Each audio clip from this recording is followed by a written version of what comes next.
I'm Sam Chidwick, and this is Emma Price. Hi everyone. We're both podiatrists from Superfoot, Cheltenham, and we are the owners of PodiPedia, which is a directory of UK podiatrists and an information resource for patients all about foot and ankle pathology and podiatry. So if you head over to podipedia.co.uk at any time, you can get loads of information on there. So is it 12 o'clock? Are we ready to start? 11:59. Oh, that's good. So I think we're good to go. I think we're good to go. Yeah. So we have a patient with us today, Merrick. Hi. Thank you for joining us. Merrick has booked into our clinic because he's developed pain in his right heel. How long have you had this pain for, Merrick? About 3 weeks or so, just Okay. on a walk, new pair of walking boots, walking the dogs, just felt a bit of a discomfort, sort of sharp pain in the heel. Okay. Carried on walking just because, I was halfway around, so I needed to get back. It kind of eased up a little bit, pushed through it. Mm-hmm. Then if I've sat down for any length of time, like 20 minutes, half an hour, etc., and then get up, then I get a sharp pain again. And then again, after sort of 15 minutes or so, it kind of eases. Okay. And then if I do the same again, rinse, repeat, it's sharp again. Perfect. You put on your forms that it was a new pair of walking boots, sorry, wasn't it? That you bought? Yeah, that's right. Yeah, new pair of boots. Yeah. Okay. And at the time, did you feel a specific injury? So like a rip or a tear? Do you remember twisting your ankle, going over a tree root or anything in particular? Not really, no. Just generally walking. I mean, I don't think so. Okay, perfect. So generally for people suffering with heel pain, one of the sort of red flags that we look out for is if there was a sudden rip or tear or injury that you felt. So if you were walking along and you suddenly felt a feeling in the arch of the foot or in the heel area that felt sort of like an injury specifically, or a rip or a tear, then this might not be as simple as plantar fasciitis or just basic heel pain. This might be more of an injury to one of the tissues or structures underneath, and you should get this checked out straight away. So the exercises and things that we're going to go over in this appointment wouldn't really be relevant to you. We'd rather you went and got an assessment straight away. But if, a bit like Merrick, your heel pain has started sort of gradually on a walk, it's kind of built up over time, maybe you've had a bit of discomfort in the mornings, and as you say, you walk it off and it gets a little bit better, then that may be something called plantar fasciitis, which is a condition to do with the structure that runs from the heel underneath the arch of the foot and supports this area. So Merrick, you said we've had this for about 3 weeks now. Thereabouts. What have you been trying anything yourself to try and help it at all? Obviously, have you stopped wearing that pair of boots? Not necessarily stopped wearing those pair of boots. It's the only pair of boots I've got. The only pair of boots you got now, right? Okay. So have you brought those with you? I haven't brought them with me, I'm afraid. Okay, no problems. Right, well, a general bit of information, if you're ever going to see a podiatrist, it'd be really useful if you take the footwear that has caused a potential problem and bring a few of your shoes with you. So I'm not telling you off, we're very grateful, but certainly you have got your trainers here, so we'll have a look at those momentarily. So we're going to start off with a little bit of palpation around here. Obviously, when I'm doing this, it might make it a little bit uncomfortable. Is that okay? Yeah, that's fine. Just to answer your question, though, yes. About anything treatment-wise. Oh, sorry, beg your pardon. Then no, gentle massage a little bit, just because it feels nice when you kind of rub it. Yeah, massaging the arch or the heel. Yeah, through the arch, the heel, and around the Achilles, etc. Okay. But yeah, that's about it, really. Perfect. And have you had any other problems in the past with your feet? Sorry, I know you've put in your forms about an Achilles problem previously on this side and a knee problem on the right side as well. Yeah, so I got a stretched PCL I did 25 years ago or more, probably. Okay. For those watching, a PCL is a posterior cruciate ligament, which is a knee ligament. Mm-hmm. So that has a bit of instability, and I generally have more problems with the right leg, I suppose, and an Achilles tendinopathy several years ago, which has never come back, thankfully. But okay, brilliant. Yeah, the right side gets a bit of beating. Right, no problem at all. So yeah, we do find that's not uncommon, that you might have heel pain on one side or on both sides. And also sometimes a lot of patients say, oh, it's always my left side, or it's always my right side. It's my right shoulder, my right knee, my right hip, my right foot. That is not an uncommon thing at all. So in this case, we're just going to start with some palpation around here. So the most common site for anyone suffering with heel pain, if it is plantar fasciitis, the most common area is underneath the heel in this area. So not at the back of the heel, which is more of the Achilles tendon. So it's pain underneath the heel. It can be central, but we often find it's slightly to the inside. So we call this the medial side, inside of the body. and slightly into this area. There's a little area underneath here of the calcaneus, of the heel bone, called the medial calcaneal tubercle. And where the plantar fascia attaches, normally if you press into this sort of area, you can elicit a little bit of discomfort. So is that, I mean, he's nodding at me, which you can't see, but I think that's the area. Yeah, it's a little tender. So some people feel it a little more centrally. Some people can feel it more on the outside. We call this the lateral side as well. So the plantar fascia is comprised really of different segments. So we have a central band, a medial band, and a lateral band that all run from the heel and run underneath to the forefoot. The lateral band comes down here, medial band, and it generally has a slightly central to medial bias of where people feel that pain. That's partly because of the loading that goes through the medial side of the foot to the big toe joint, which is the largest toe joint. And we'll talk about this in a moment because I'm being drawn to this as a possible causative factor here. But it being the sort of load and force that goes through this big toe joint as our largest lever of the forefoot. Now, what we start to look at, if you've been suffering with heel pain, you may have already had a look online, like Merrick had done it, at sort of different websites. You may have seen exercises to stretch the calf muscle, which is a really, really common exercise that is given for plantar fasciitis. Now, there is some research out there that this is an effective exercise at times for fasciitis or for heel pain, but we have a lot of patients who come to see us because they're trying that calf stretch and it's just not helping, it's not making any difference. And we often find that's because their ankle joint here, their range of motion is already perfectly adequate for normal activity every day, or sometimes it's over mobile. There's almost too much movement in the ankle joint. Now we say normal, if this is about 90 degrees, an angle of your foot to your leg, we say normal is to be able to gain about another 10 degrees in what we call dorsiflexion, where the foot is going up this way. America's comfortably got that plus a bit more. So really, you can probably stretch your calf muscle if you want to, but you may not necessarily find any significant changes or benefits from doing that, because he has a really good ankle joint range of motion. Now, it's not uncommon to have somebody's foot like this when they've got heel pain and we're not able to get the foot here and they're feeling tightness in the back of the leg, which can be to do with reduced ankle joint range of motion as a result of tighter calf muscles, and they're made up of a few different muscles that make up the calf group at the back. So we'll talk through some exercises if that sums up you, if there's quite a lot of reduction in your ankle joint dorsiflexion, moving it up this way. Now, a really good test you can do for this yourself is called a lunge test. So if you stand next to a wall with your toes 10 centimeters away from the wall. Oh, is Emma going to demonstrate? Fantastic. Would you have a look over there, Merrick?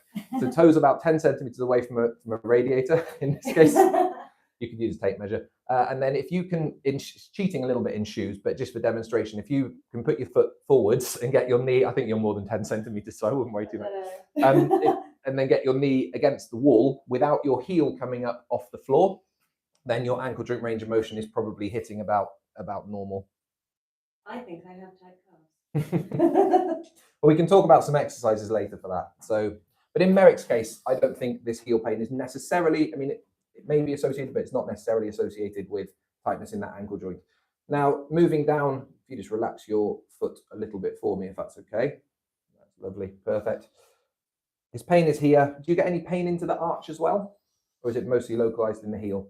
Mainly localized in the heel, yeah. Yeah, and you said it's worse when you sort of stand up first thing in the morning or after you've been resting. Yeah, anything over sort of 15, 20 minutes sat down. Yeah. And especially overnight. Yeah, when you've been off it for 6, 7, 8 hours or so. So we often find the reason for that is that when you're sleeping or resting, your foot is relaxed and adopts to this position. So the plantar fascia here almost shortens. The calf muscles do shorten as well when you're sleeping. And then when you stand up in the morning or you go to the toilet in the night, boom, it suddenly has to, it's under tension, it's under load, and that puts a lot more tension and stress through the heel area. So that's why people tend to get what we call that sit to stand pain, or that pain first thing in the morning. And often people will limp a few steps. So, I mean, I find a common one is they sort of stand up and then it's a bit of a limp like this, but then the more you walk, it sort of loosens off and you can get going again. And that's not uncommon at all with plantar fasciitis, with heel pain.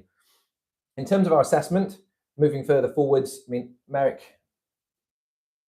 ranges of motion generally in his feet are normal. Now, for you sort of looking at this at home, we don't expect you to necessarily know what normal is, but big toe is one that you can test yourself as well. Now, the plantar fascia, particularly this medial aspect, right, inserts into the base of the big toe. your normal range of motion for your big toe, I often put my finger up there as a guide. So that's creating about a 90-degree angle. How much can you then bend that big toe up? Now we can see a little bit of enlargement around his big toe joint here, and there is a little bit of bony restriction of this joint moving upwards. Have you injured this before? Had any problems with this before? I don't know if I've injured it ever, but I definitely get, I know it's restricted because I get sharp pain if I'm in a press-up position. Yeah, okay. I can't put full weight through it. Yeah. And if I'm sprinting at full tilt, yeah, then that gives it a bit of discomfort. Yeah, of course. And because you mentioned as well, before in your forms, you play tennis, you go to the gym quite a lot. So you notice that when you're doing different exercises then. Yeah. Can you just bring your left foot up for the camera as well? Because I noticed I can. before, if you look at the 2 feet together, you may see a different color in Merrick's feet now, but that's nothing to be alarmed by. It's just where that leg's been hanging down. The big toe on the left foot is relatively straight. In the right, it goes into a slight valgus angle, or some people may call that a bunion. And if you look, the gap between the first and second toe is reduced on this side.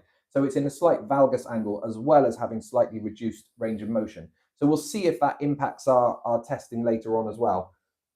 When we bring the big toe up, this is something called the windlass mechanism. It pulls on the soft tissues of the arch, including the plantar fascia, and actually puts them under tension. So when you're walking, your fascia is actually being worked when the big toe is able to bend. If you have a bunion, a hallux valgus, or what we call structural hallux limitus, you can read more about these on PodiPedia website as well. There's more information about these specific conditions. If there's reduced range of motion, there is not as much work or going through the fascia and the soft tissues, so they're not being loaded by your natural movement every day, which can over time lead to a sort of degeneration or almost a weakening of the fascia because it's not being loaded properly in day-to-day activities. So that could be biomechanical cause of this pain. Now, you only had this for 3 weeks. We're not going to worry too much about that, but if it's something that persists, this might be something that we want to talk about in the future. So moving on from here, we'll do some weight-bearing tests now. So these are really important. I think Emma's is going to take over on this. Is that all right? Yeah, cool. So if you grab the camera. Yeah, we'll move it all around. Thank you so much. Stand on this plate. So non-weight bearing tests are very important to understand the range of motion that Merrick has. But in this case, also, it's really important to understand functionally how Merrick's feet are working when he's stood, because obviously that's relaxed. And isn't an essential thing by any means for assessing plantar fasciitis, particularly not if someone's only had it a few weeks and there's no mechanism of injury or a rip or a tear. So don't expect your podiatrist to have to do this. It may just be a useful thing, and it's useful from an anatomy perspective to be able to look at the fascia in a little bit more detail here and compare it to the unaffected side on the other foot. Now, ultrasound just uses sound waves, Merrick, so it's completely safe. There's no exposure to radiation or anything like with an X-ray. Good to know. Right around on the screen. How is that showing up for you? I can increase the gain a little bit on here, which might make it a bit more visible. Perfect. So we're just having a little look in what we call the longitudinal axis at the plantar fascia. Now the image is upside down. This is a fat pad underneath your heel. This is actually your heel bone here, and the plantar fascia that we're interested in is this band running through the foot here. So I can just move the probe around. If I just heel toe the probe like that, it makes the fascia, this area, stand out a little bit from the fat pad above. And if I bend the big toe, we should be able to see a little bit of tensioning in that tissue, which we just about can. And this is this pretty much over the area that's uncomfortable? Yeah, that's a good spot. So there was a little bit possibly of thickening in that area there. I've got the gain up because the room's not very dark. It might be a little bit harder. That way. So in that area, it's a little bit subjective measurements always, but it's coming in at around 3.9 mil. It's a little bit harder to visualize the fascia around this area, which could be indicative of a little bit of inflammation or pathology in that area.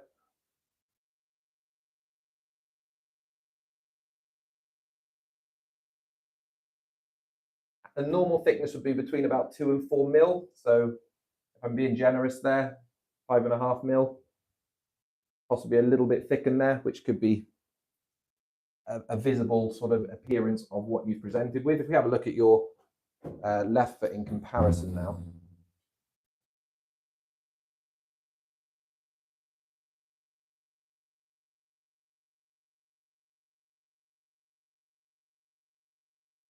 But yeah, I mean, we've got much clearer deep section and superficial section of the fascia in that area now on this side.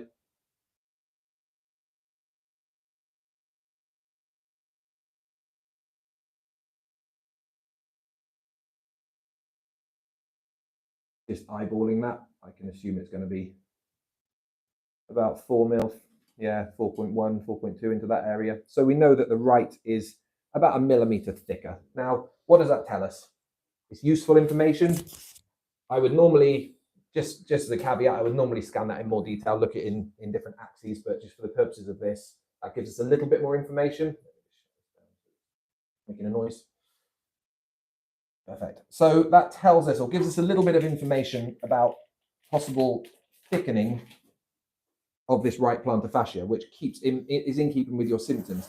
Now, the longer you've had something like plantar fasciitis, the thicker this tissue will become over time, and it almost becomes what we call plantar fasciosis. Do you want that window? I think you can leave that one, Emma.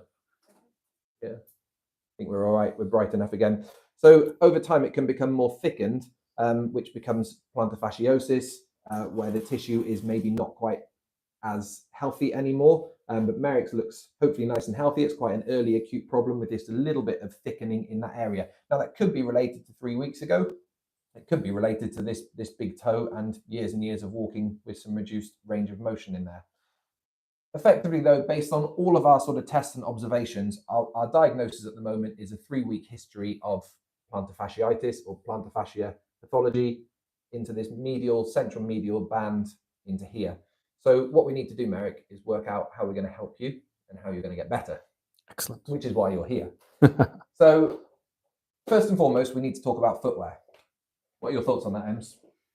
Okay. Merrick's brought his trainers in. So he's brought his trainers in. I think the important thing to remember about footwear is it's really difficult for us to recommend a brand. So what shoes do you like to wear generally? What's your sort of day-to-day job?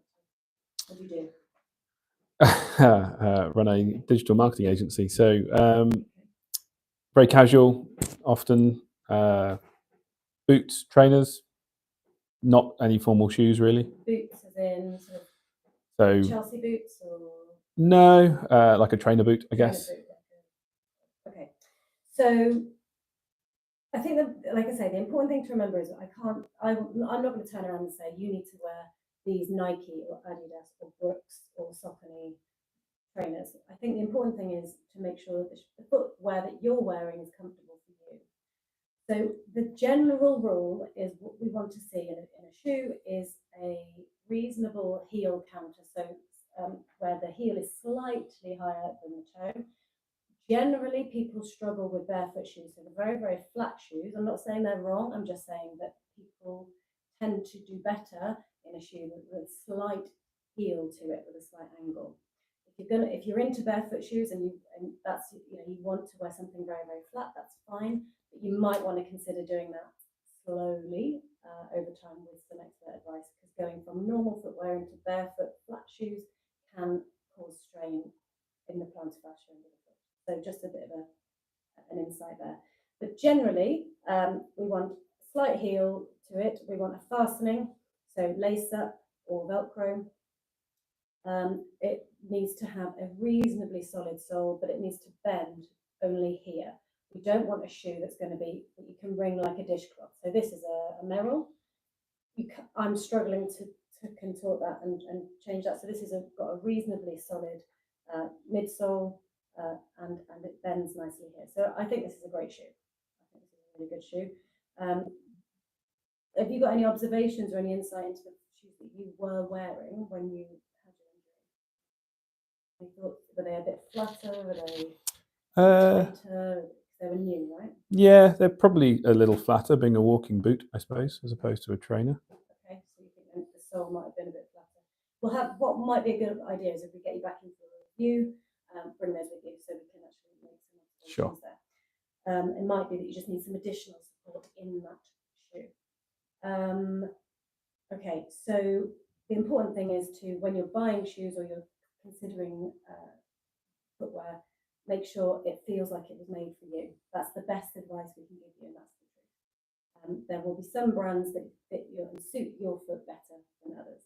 So if you're particularly, in this case, a narrow person, then maybe, you know, this is the right shoe for you. But don't be frightened to try different shoe brands, and also try on a slightly different size. So you might, if you're a 10, yeah, these are 10, maybe try 10 and a half, see if that fits or is more comfortable, a bit better. So also, if you're going to go shoe shopping, go at the end of the day. Take a good pair of socks that you would normally wear and go at the end of the day. That's when your foot is at its biggest, probably at its most tired. And that way, it will, your shoe will never be too small. Bit of a top tip there. Anyone got any other? So I think you're avoiding wearing the boots that are aggravating at the moment. Yeah. I think a simple modification if you're suffering with heel pain is to get just a simple gel heel pad that you can add in, because if it's very short term like Merrick's got, we're not really sure maybe why this flared up. It may never ever happen again once it's settled down, but we want to get it settled down. Yeah. So we want to try and reduce load going into that. So if you've got a very hard shoe, you put your hand inside, it's very, very hard inside, that might be aggravating this a little bit more at the moment. So adding an extra bit of a heel cushion. What we'll do on PodiPedia, we'll create, and we'll pop a link in this video as well, we'll create a page on there with a link to some useful products for heel pain as well. And one of them will just be like a gel heel pad that can go in. You can put it underneath the liner of your shoe or put it on top, and that'll just give you a little bit more shock attenuation for the heel. And by raising that heel a little bit, it will reduce a little bit of stress, of tension going through the fascia, particularly in a flatter shoe. Another product we're putting on there is something called Power Steps, a really nice insole that you can put in your shoe. It's a really well-regarded brand, and what you want to do if you want to try some insoles in your shoe, you can take out the liner of the shoe and put it in instead. So you don't add it, you take the liner out and put the orthotic in. So those Power Steps are really good insoles. We like those as an off-the-shelf device. If though you've tried that, or you're trying insoles and they don't settle your pain or problems down, this is kind of why we're doing this. We can give orthotics as a custom device that you might need based on your specific foot mechanics. Merrick, you might need an insole to settle this down, to just slightly alter how this big toe and how your foot is working. But we're going to try some conservative stuff first, like Sam says, a gel heel raise in there. We can give you a generic insole. We're going to give you for sure some exercises to do, and then moving forwards, we're going to review you, and at that point, if you want to go for custom orthotics, but I think having something bespokely made for you for your specific foot and your mechanics is often a good idea if this problem persists and doesn't settle down. Yeah, exactly that. We generally find with heel pain, when it's about a few weeks old like this, it's fairly early. Rarely do people necessarily need to go straight for something like a custom orthotic, custom orthoses. There's loads of other ways you can try and manage it in these early stages and try and calm it down. I would just say, as a general rule, avoiding things like slippers, flat slippers or slip-on slippers when it's quite painful. Make sure you've got something with a bit of a cushion at home. Obviously, hopefully coming into the warmer weather soon, a lot of people wear things like Archie's sliders or fit flops, something with quite a thick heel at home instead of a flat slipper, and that can help in the sort of these acute phases. Activity modification is really important for you as well, Merrick. So really, we want you trying to reduce loading of this for the next couple of weeks and try and get it to settle down, because it's in these early stages. So so your job is quite, you desk-based mostly for work? Most of the time, yeah. So we try and build your exercises in around things that you can do at home, and in between sort of, jobs, okay, cool. in between calls and things. But ideally, if you've got a job where you're having to stand for long periods of time on a hard floor, for instance, maybe in steel toe cap boots, that can be quite common. Those gel heel pads could be really, really useful. Also, if you can get like an EVA or a foam mat that you could have at your workstation, if you're at a particular workstation when you're standing, and that'd be really, really useful in the short term. Talk to your work, or if you've got sort of an occupational health setup at work, about maybe light duties or altered duties. if you play sports, so obviously with your tennis and things like that, is there any chance you can take a couple of weeks off tennis and just rest a little bit? It'll pain me too, but yes. I'll get frowned at for suggesting that to some patients, of course. Running, impact activities, just try and dial everything a little bit back. So if you're a runner with early heel pain, just take a couple of weeks off, just do some cycling instead, do some weights at the gym, do some different exercises to train the body, and take a little bit of a break from those impact activities and just see if that helps to settle it down as well. Yeah, try something like swimming and, like you say, cycling. They're brilliant. Keep your muscle tone. Cross training is often a really, really useful adjunct. So if you were, for example, you're not a runner, but if you're a tennis player, so if you're playing tennis a lot, cross training. So train your body still, but do it slightly differently. It's not going to impact your sport massively, and actually can massively benefit you. A lot of athletes do actually cross train, i.e. they do something different for a bit, which can strengthen you in other ways, which can actually make your body more resilient. So do consider that as an athlete. If you suddenly develop an injury, don't panic, don't worry. Actually doing something slightly different to keep your muscles strong is really good for you anyway. Perfect. I think what we need to work on with you now, Merrick, obviously you're wearing these Merrell shoes now, you're avoiding the trainers the walking boots that cause a problem, trying to modify your activities a little bit. Ice therapy, ice packs can be a little bit controversial with injuries, but we do find that sometimes ice or cold therapy can be useful, particularly in the early stages of plantar fasciitis. It's fine. So something as simple as a cold pack or a bag of frozen peas, ideally have a thin sock on to protect yourself from ice burns, and you can just sit with your heel on that for about 10 minutes, take it off, put it back in the freezer, out again. You could do 10 minutes repeated 3 or 4 times. There's not really any point in doing it for more than about 10 minutes at a time, but you can repeat that several times a day. If you find that's making it more painful, obviously don't do it. We do get some people who say it's more painful if it's quite a nervy pain that they've got, it makes it worse. And really, ice is only really relevant potentially in the earlier stages of this and trying to calm down any active inflammation.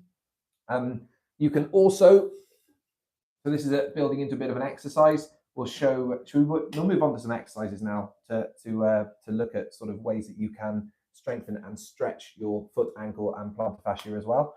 So, Ems, are you going to demo these at the same time? What's easiest?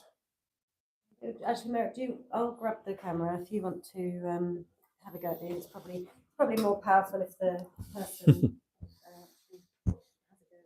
Yeah, no problem. So we'll work on then here on fascia massage to begin with. So this is a really, really common exercise that you might see recommended for plantar fasciitis. So you can grab yourself a spiky ball, a massage ball, a tennis ball. Some people use a golf ball. I personally think that's a little bit too small and aggressive for this. This is maybe quite a large spiky ball, but we're just going to drop it on the floor. You can do it standing, depending on the pain levels. Obviously, if your pain is very bad and any of these exercises make it worse, don't do them. But as we've discussed, I didn't ask that at the start, actually. On a sort of pain scale, where would you say that yours is on a scale of 0 to 10? 10 being absolute agony, 0 being pain-free? 6 or 7, I suppose, at the point of rest and when you get up again. Okay, and then when you walk around, does it completely go away, or does it? Muted to like 2, 1 to 2 sort of thing. Okay, so it's always there in the background. Yeah. So if this aggravates it too much, obviously don't do it, but just pop your foot onto there and you're just going to roll it backwards and forwards and massage underneath that arch area. How much pressure should we do just based on your pain level? Based on your pain levels in terms of pressure, and that's going to affect on the size of the ball you're using. So if you're using quite a soft tennis ball, it might need a bit more pressure. So some people I recommend to sit down while doing this, other people standing up, depending on how much force you can put through. But you should just be able to feel a light sort of massage going through your foot and arch and stretching out the soft tissues underneath. If you do find a benefit from cold as well, pop a water, like a metal bottle in the fridge or a plastic bottle in the freezer with some water in, and actually rolling the bottle instead, have the same effect, but it will also get the cold therapy combined. So this is a really nice one you could do while you're working. So you could have a bottle sort of in the freezer, and then if you sat at your desk, you can just roll it underneath. And then when you go to stand up from work, hopefully you won't get that immediate sharp pain in the heel. Let's hope so. Which one of those two do you prefer? Quite like both. Yeah. Do both then? So you can do both for sure. You may find that you'd rather do the ice in the evenings when it's potentially more inflamed as well. and the ball in the mornings, but whatever works for you better, really. Cool. So they specifically target the plantar fascia itself. Now, if you hop back up on the chair for me, there's also a couple of non-weight bearing exercises you can do based around this big toe joint and the fascia itself. So earlier on, I was trying to bend your big toe back. So a really easy self-mobilization exercise you can do for the fascia is exactly that. If you just bend your knee, grab your big toe for me, you can bend it up if that's easier, and then try and just gently pull your big toe towards you. You feel a bit of tension in the arch? Yeah, a little. Perfect. What you can then do with your other hand, if it is easier to bend your knee up towards you, is with your other hand then just massage in your arch while you're doing that. You can use your fingers, you can use that, or you can use a spiky ball or a roller with your other hand, whatever's easier. Yeah. Now that will actually loosen at the same time. It's putting the fascia under a little bit of tension and helping to loosen it at the same time. So that's a little self-mobilization and self-massage exercise. I'm just going to grab a TheraBand while we're here as well. We'll pop a little link to some exercise bands or TheraBands on the YouTube, on the PodiPedia post as well about this. But another little way you can sort of work on this, if you're struggling to reach down, be really careful, obviously, with your big toe joint, but just gently pull towards you with the TheraBand. Yep. And you can get that same sort of stretch in that area, working that fascia as well if you're struggling to reach down to there. Now, another exercise you can do in this position is loading the fascia itself. So very similar to that. If you just hold a bit of tension and try and push your big toe down now against the band. Yeah. And relax it and push it down again. And you can let a bit of tension go if it's easier. Now, this is actually going to be contracting and using the fascia because we know it doesn't just want to be stretched. It's a bit like a tendon in that it also benefits from being loaded and worked as well.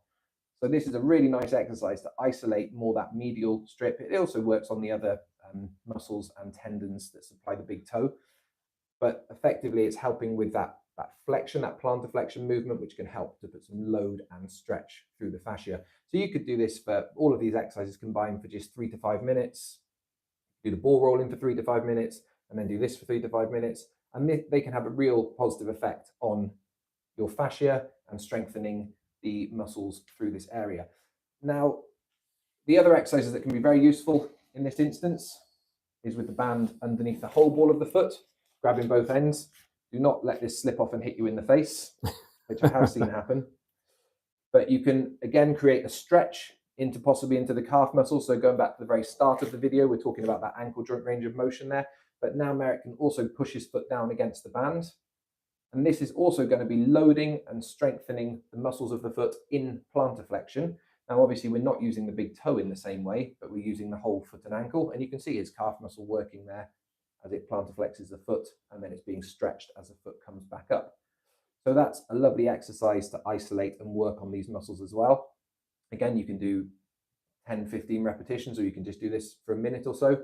And then there's variations of that you can work on strengthening as well. Now, it's harder for you to do this in the chair, but you can tie, this is more for general foot and ankle strengthening, but you can tie the band off at this angle and then try and turn this foot out that way. Wonderful. And back in again and out again. So this is moving the foot into eversion, or it's pronating the foot and flattening it.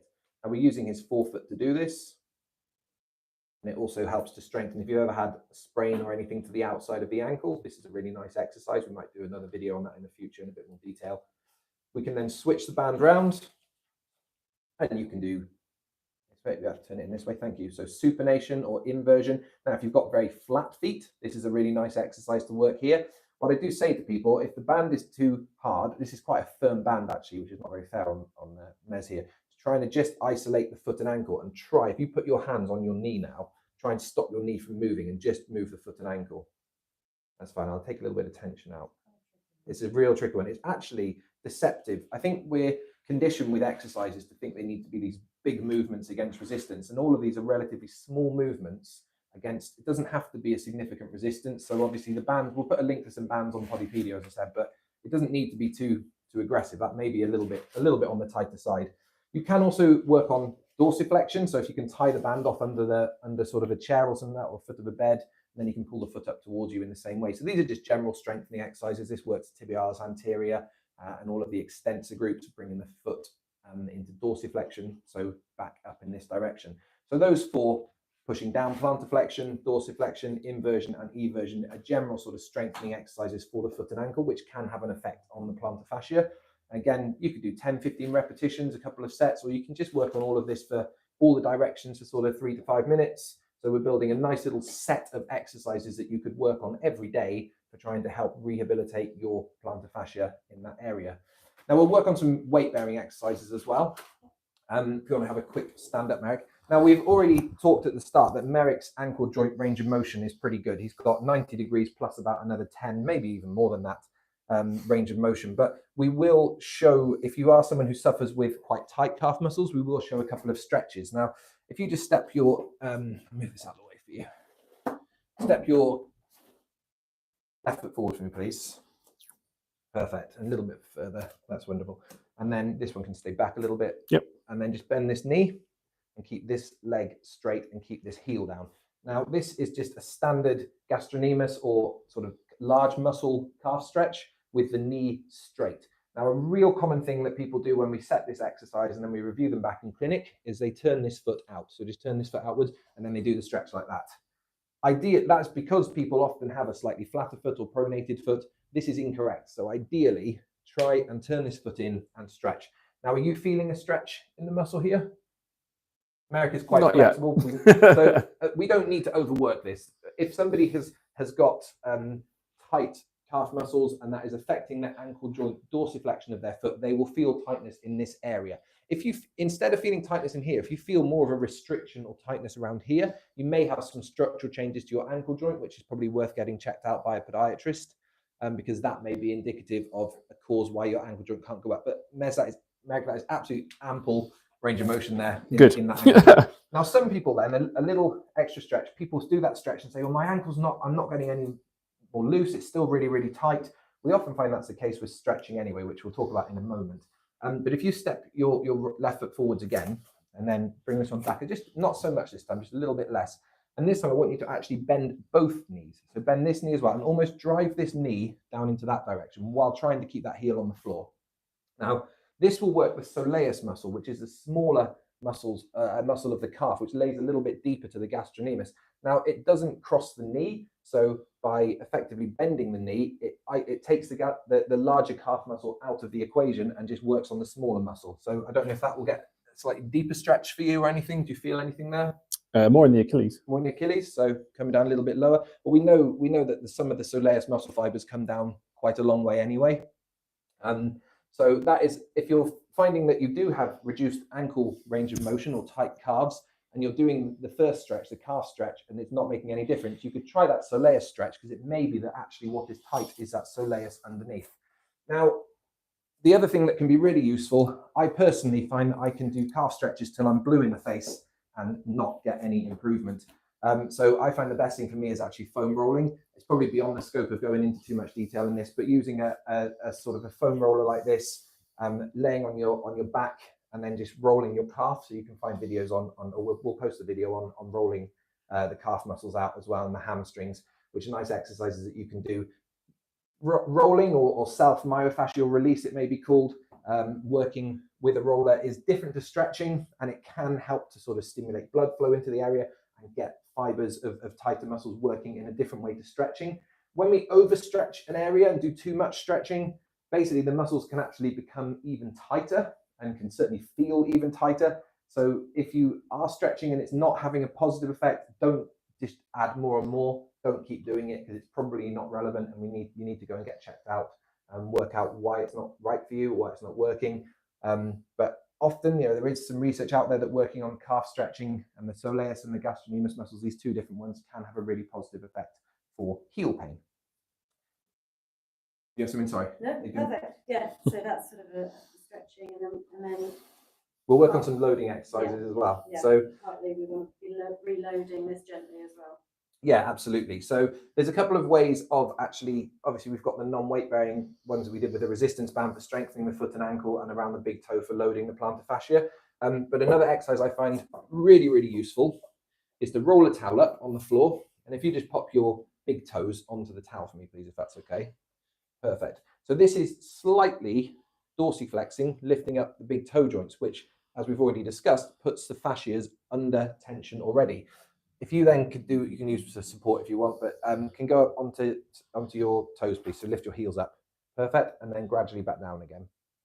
Wonderful. Back up again. Back down again.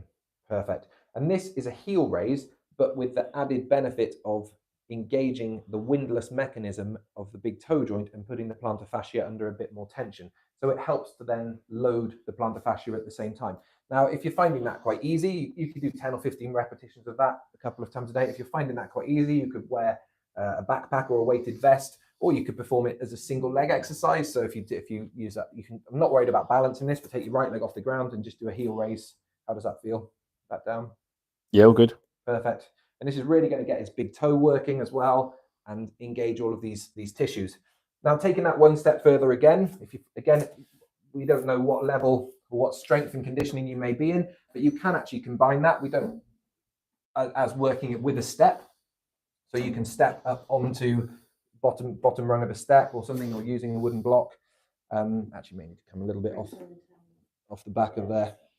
So just the ball of the foot's on there. And then you can actually go up onto the tiptoe again. And now slowly lower down, but go beyond flat. So let your heels drop. And this is now bringing in calf stretch and the fascia stretch. Hold it there for a second and then push back up again. Perfect. And then slowly drop over sort of 5-6 seconds as you slowly drop down. So this is a kind of a real, really, really functional and loaded exercise for the plantar fascia, the Achilles, calf. It's working on stretching. It's also working on strengthening. How does that feel doing that? Feels good. Perfect. You can make this more challenging if you Yeah. so maybe do a few double legs first, just to get things warmed and make sure you feel okay, and then you can. Yeah, a little bit of foam rolling even before the calf can be a nice way to warm up as well.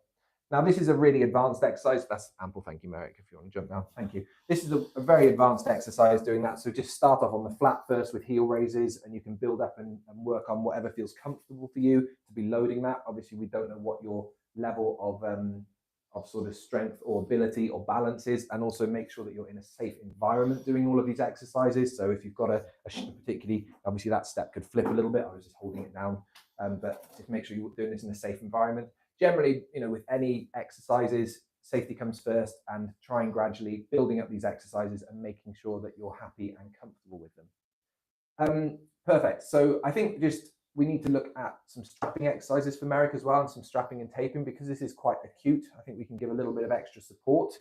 Yeah, perfect. I'll just move you around. If you grab a seat again up on the chair, please, Merrick.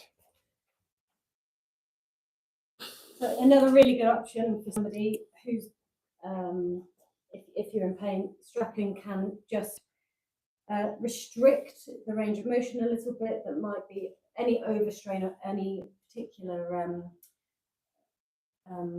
overly flexible people. Sometimes a bit of strapping can just keep the foot in check. It also psychologically can have quite a big impact, because it reminds you that you've got an injury. So it can, those people who sort of like, oh, I feel a bit better and off I go. Actually, if you've got strapping on, it can be sort of an aid memoir almost, to sort of say, oh, I need to just calm myself down a bit and not overdo it. Again, caveat: if you put any strapping on yourself, or the strapping I'm going to put on you today is itchy, irritating, take it straight off. This is a K tape. This is actually my favourite tape, called Hapler Wave, made by our friends Cups and Gerard.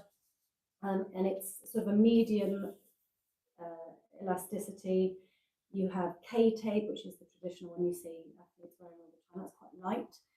Rock tape is super, super strong, and this is somewhere in the middle, and I find it really effective. So we're going to put this on, and all it's doing is supporting the structures a little bit. It, like I say, gives you a psychological aid memoir to remind you that you need to take it a little bit easy. And there is some school of thought, because it has, I don't know if you can zoom in, because it has a wave type pattern in the tape itself, the different directional pull there can, there is some thought processes that say the tissues are lifted in different directions, which improves reabsorption. So if you have inflammation or swelling in the area, this can help with that reduction in swelling as well. So there's multiple thoughts out there this works. I'm not sure anyone knows, but it can be very, very useful. A lot of people love it. Yeah, so I'm just going to strap you up today if that's okay with you. Yeah, and let's do it. We'll get you. When you're suffering with pain as well, it has a good proprioceptive effect, so it helps with the nerves and the signals that your foot is sending back to your brain, saying that I'm in pain, I'm injured. Sometimes just having the compression and the support feeling from the tape. So let's just remind me, where's your point of pain? About there? Yeah, just a little bit lower. A bit lower, so Yeah. around there. Okay, so that's the point of pain where my thumb is. So the first thing I'm going to do is come across the point of pain with a bit of an extra stretch. You can apply this yourself. It's not the easiest thing to do in the world. You can do it. If you've got a nice family member or friend who can help, show them this video. Girlfriend or husband that's a podiatrist. Okay, and then I'm going to actually physically support the plantar fascia itself. So Mary, can you just hold your foot there? I'm going to pop this there. What I'm doing, this is called the anchor piece. So I'm actually not putting any stretch on the bit that I'm sticking down. And then I'm going to put about 50% stretch through that point. And I'm going to hit the heel. I'm going to come up the Achilles tendon. Like this. And again, I'm not putting any stretch there. Now you can see that's a nice little bounce there. What I'm going to do is hold the foot in there, and I'm going to push that tape in. And what that's doing, this is just to warm up the glue so it sticks. Sorry, is that tickling? So by what I've done now, if you just relax, Mary, please. Can you see these wrinkles here? And actually what's happening is I've sort of shortened the foot a little bit, which naturally takes the strain off that plantar fascia. So this is sort of an external scaffold, which can be really, really effective in the short term for acute foot injuries, which I would suggest this is. My last one, I'm actually just going to support the arch a little bit. This is useful for people with slightly flat feet, so we're just going to come over that sort of part where the pain is. A little bit of tension there.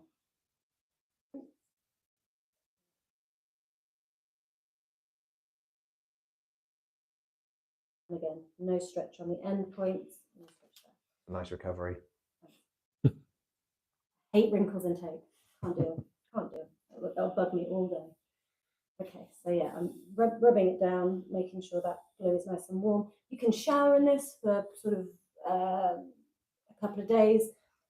Don't go swimming, otherwise the tape will just fall off. And don't bathe in it or go in the jacuzzi or anything like that. But functional showering for a few days, this will stay on. That's cool. Fine. Like I say, if it itches, irritates, or you want to just take it off. That's absolutely fine. If you've got any problems with that, give us a call. Perfect. Okay, so Let's hand it back over to Merrick. I think we just need to do a bit of a summary now. Yeah, a bit of a wrap up. So I think essentially the take-home message is there's loads that we can do to help you with your heel pain. So thank you for coming in, Merrick. We really appreciate it. Pleasure. Hopefully we'll get you out of your pain soon. So we've looked at the foot scan, we've looked at your foot mechanics when you're non-weight bearing, we've looked at your mechanics when you're weight bearing using the foot scan and the tests I did. We've done an ultrasound scan which has showed a slightly thickened pressure on that side. We've tried to unpick the fact that we think this is probably just something to do with your new footwear and your new boots. So when we're going to review you in a month, we're going to send you away with those exercises and strapping. We're going to put a gel heel raise in your shoe as well, and we're going to review you in a month. Hopefully, you'll be sort of 80% better, and we can then just start rehabbing you a little bit more. If, however, in that month anything gets worse, you start getting any different symptoms or signs, then give us a call and we'll review you sooner. But I think at this stage, this is the right way to go. If, like I say, when we see you in a month, you're actually not much better or it's still niggling away, then we will consider some custom orthoses for you to see if we can improve your foot mechanics. And we'll look at your boots at that point. I think it's also worth saying if this then persists, there are lots of other things that we can offer as podiatrists. And bring out the big guns. Exactly. So we have a treatment called extracorporeal shockwave therapy that's very commonly used. Shockwave machine. Sounds a little bit scary, but it's effectively using a shockwave to try and stimulate blood flow to the area, stimulate healing, break down inflammation, break down any thickening of the fascia, and assist with pain mechanisms. So that's a very, very powerful tool, but we don't tend to use that in such an acute case of plantar fasciitis. If somebody has had this only for 3 weeks, it wouldn't really be indicated at this stage. We do have a class 4 laser, and that's something that can quite often be used to calm things down in the early stages. So I think in your case, Merrick, we just try and calm it down with the exercises, activity modification, footwear, these sorts of things, but we can add these other treatments if needed. We can also discuss acupuncture, needling. There is also thought around steroid injections. I find since we've had shockwave therapy in clinic, I use steroid injections far, far less, or actually infrequently for plantar fascia, because shockwave seems to give much better, for me, much better results in the middle to long term for patients. And generally a good program of in the short term, rest, activity modification, footwear, the exercises, loading, strengthening, and just gel heel pads and sort of shop bought insoles can help most of the time. Do you have any questions? No, one, I suppose, in terms of, it's probably very hard for you to estimate, but with what we've looked at today, typically, how long will it take for that pain to reduce and then eventually disappear, hopefully? It's always a tricky one. Genuinely, sometimes with 3 weeks history, we know that there wasn't a rip or a tear or an injury that you've identified. I only had a brief look with ultrasound, but for the purposes of this, we weren't able to identify any injury or damage to the fascia. So you hopefully would start to notice improvements within a couple of weeks of doing these exercises. Sometimes with the stretching, ice packs, rolling the foot, the massage, the gel heel pads, and something like the power step insoles, people can almost get improvements within a few days in terms of improvements of symptoms. I find the last pain to go, so that we use the 80-20 rule quite a lot. So it can take 20% of the time for 80% of the symptoms to go, but the last 20% of the time can take the last 20% of the symptoms can take longer to go away. So I find that sit to stand, or that first thing in the morning, is normally the last pain to go away. Having a pair of like flip-flops or fit-flops, something quite thick, or a Birkenstock or an Archie's type slider next to the bed as well when you get out in the night, when you put your foot down, sort of first step, that's a little trick. And also doing these exercises for if you don't have to just get up and go in the morning, just being able to do these exercises, just gently bringing the foot back and doing some of that self mobilization that we were working on, and massaging in there before you get out of bed, can help with that first step pain as well. So yeah, that was a long answer. Sorry. 6 weeks, I think, with a case like this sounds about right to me, to be almost completely pain-free. Like I say, we will monitor it, and it's important that you let us know if there are any changes to the progress, or the progress dips or anything like that. But yeah, I think it's weird, isn't it? The standard unit of time, orthopedic unit of time, seems to be 6 weeks. So that tends to be it. So I think for anybody who's watching this and this story is familiar to you, I think follow our advice there. Do get checked out. I think that's really important. But I think 6 to 8 weeks, if it's not going away, or it's getting, any worse, particularly, or it's grumbling along, we do need to start up in the game a little bit. Of course, we can give you custom orthotics today if you'd like to. There's no problem with doing that, but in our experience, that's unnecessary. Okay, cool. Thank you. Perfect. Thank you very much. Cool. Thanks for watching, guys. Yeah. And we'll do another live soon.